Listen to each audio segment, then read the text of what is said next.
A crise brasileira é, acima de tudo, moral. Podemos ir até mais longe, né? É uma crise espiritual.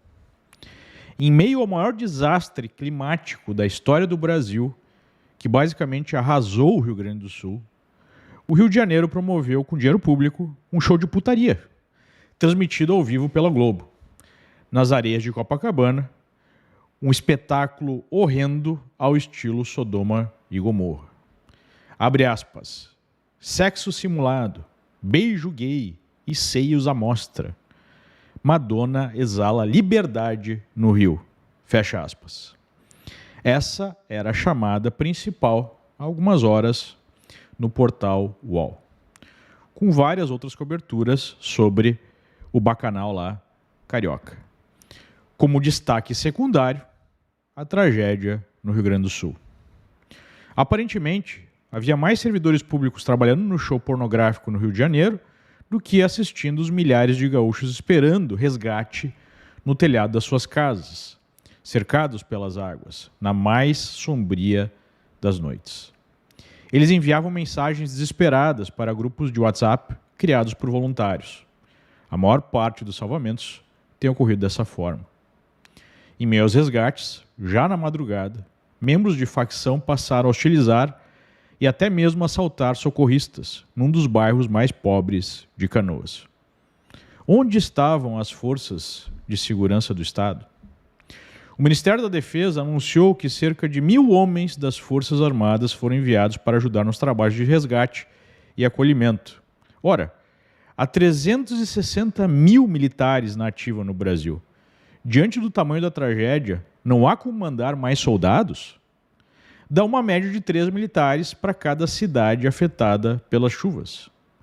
Creio que havia mais militares envolvidos na prisão das velhinhas com bíblias na mão, lá em frente ao QG do Exército em Brasília, em janeiro de 23, do que nessa operação de agora do Rio Grande do Sul.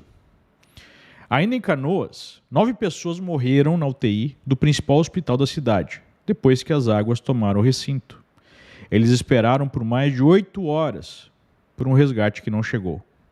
Não muito longe dali, 1.000 presos foram transferidos da alagada penitenciária estadual do Jacuí em segurança, algumas horas antes. Prioridades, não é mesmo? Já havia uma expectativa de cheia histórica do Guaíba desde quarta-feira, mas houve uma ordem de evacuação das áreas mais afetadas pela enchente apenas na manhã de sábado, quando a água já invadia essas regiões.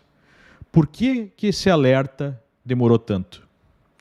A conversa telefônica que caiu nas redes sociais sobre as mortes na UTI entre o prefeito de Canoas e o ministro da Comunicação de Lula, dois velhos companheiros aí da esquerda brasileira, evidenciou a completa desorganização e falta de recursos do governo federal.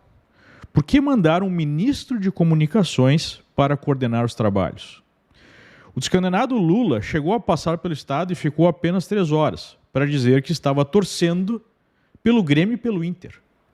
Ninguém entendeu nada. Ou, pensando melhor, entendemos tudo, não é mesmo?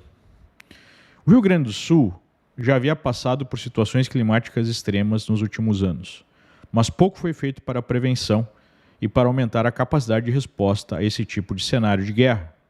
Nem mesmo um radar meteorológico decente há no estado, comprado em 2023, mas que passará a operar apenas no segundo semestre deste ano, dando mais um exemplo da eficiência da máquina pública. Enquanto isso, lá no Rio das Antas, perto da minha região, perto de Caxias do Sul, uma ponte foi construída pela iniciativa privada, com doações das pessoas, e essa ponte ficou de pé nessa última enxurrada.